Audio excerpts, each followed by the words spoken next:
एक relevant to health consultant बताएगा कि रीजन ऑफ माइग्रेन पेन है क्या। पहले तो आपने इन चीज़ों को देखना है, क्योंकि अक्सर ऐसा होता है कि किसी का अगर ब्लड प्रेशर हाई हो रहा है तो उसको भी आप माइग्रेन की तरफ ले जाते हैं। तो ब्लड प्रेशर अलग चीज़ है और माइग्रेन पेन अलग चीज़ है। मेरा सवाल भाई साहब से था ये कि मेरे जो है ना गाल पे नीचे दोनों साइड से जो है ना खड्डे हैं, तो ये खड्डे कैसे फिल होंगे?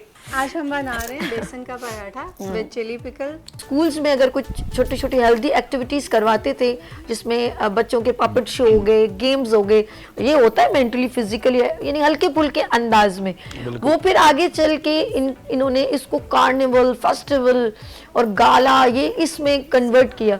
तो एक को मनाएंगे दूसरा नाराज होता है, उसको मनाएंगे वो नाराज हो जाता है। तो ये बड़ा मुश्किल काम है कि आप तमाम ऐसे क्वेश्चन जितने दोस्त यार जो देख रहे हैं उन सबको लेके चलना बहुत मुश्किल काम है। इस सराउंडिंग्स के अंदर ऐसा कौन सा स्कूल है जो उसको कॉम्पीट करता है ना। अच्छा, तो वहाँ से फिर हमने ये डेवलप किया है कि नहीं ऐसी वेबसाइट होनी चाहिए। ये इसमें बहुत बड़ा गैप है क्योंकि ई कॉमर्स और जो डिजिटल मार्केटिंग है वो पाकिस्तान के अंदर ही हो चुका था। बिल्कुल। ब्यूटी में माशाल्लाह आपकी जो खिदमात हैं और वो वाकई काबिल तहसीन है। माशाल्लाह इवेंट्स इतने सक्सेसफुल इवेंट्स आपने दे दिए कराची को और खास तौर पे बच्चों को बहुत प्यारी बात, बहुत वाकई में बहुत बहुत बहुत मेहनत करते हैं, बहुत मेहनत। हमारे यहाँ एंटरटेनमेंट है ही कहाँ, हमारे एंटरटेनमेंट जो है वो हजूर सुन को देते हैं बच्चों को।